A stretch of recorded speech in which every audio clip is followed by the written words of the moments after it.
Ito yung tinatawag na integrated relay ng Hilux. Ang issue nito ay umagal ang ating sasakyan.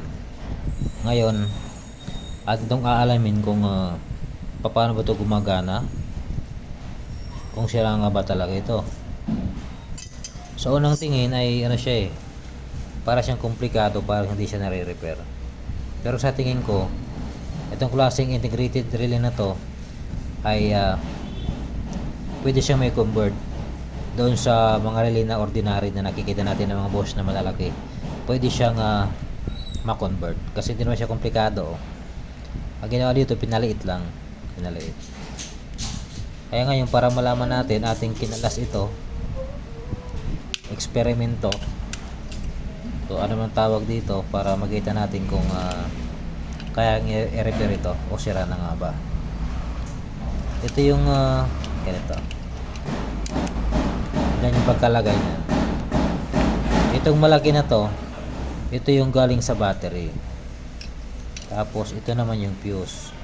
Apat sila, 1, 2, 3, 4. Apat na fuse, ibig sabihin apat na relay.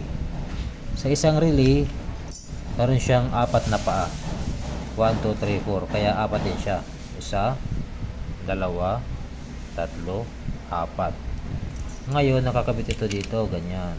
Pag kinabit mo yung fuse, ito galing sa battery, tatawid papunta rito sa kabila. Yung function nito, same lang to sa relay na ordinary. Tatawid dito. Ito yung galing sa battery.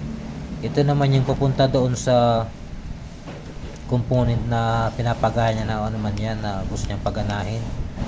Basta isa rito ay para sa supply sa battery. Yung isa may palabas na kung pupunta sa busina man yan o injector ano man, ay ito yun. Tapos itong dalawa na to ay ito yung negative at saka ground para magbukas ang relay.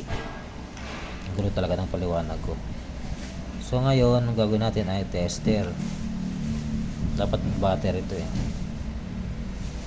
Ito, yung dalawa na to, dapat may ano to, may contact ito. Ito. Inuulit ko ang relay na to ay pwedeng i-convert doon sa mga ordinary na relay. Kung hindi gumagana ito, pwede kayo mag-convert na nasa labas. Basta ito galing sa battery, kung electrician ka naman, madali mo maintindihan ito. Ang function nito parehas lang doon sa relay na ordinary. Ito ang kanyang trigger, positive, negative, positive, negative, positive, negative, positive, negative. Kasi ang isa rito ay supply at saka palabas. Testing natin kung buo to. Dapat may contact yan. Mayroon.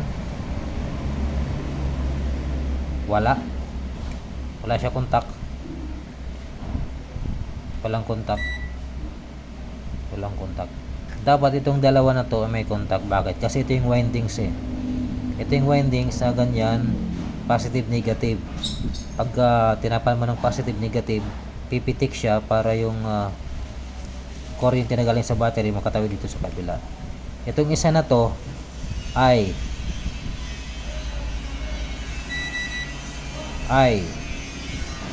wala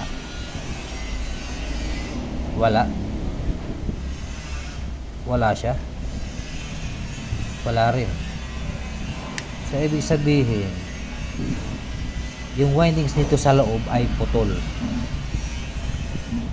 ang windings nito sa loob.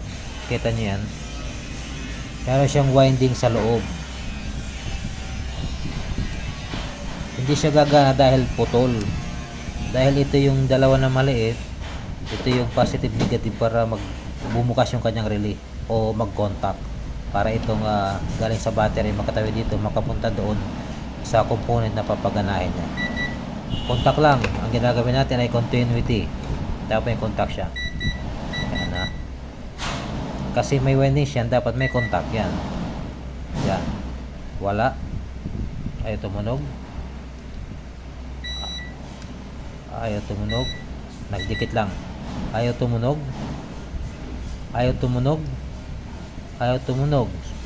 So ibig sabihin open circuit mga paps. Balik rin natin.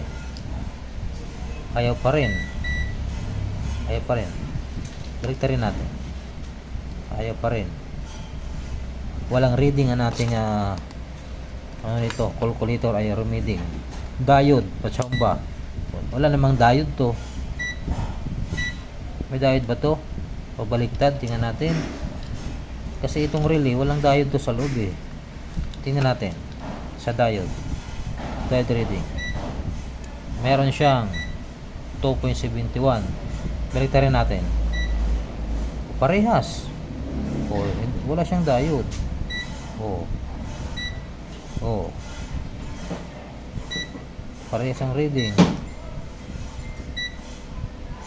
Pero dapat hindi ganun. Dapat ano lang to sa continuity. Diyan sa ohms. Sa ohms. 0 ohms. 0 ohms. 0 ohms.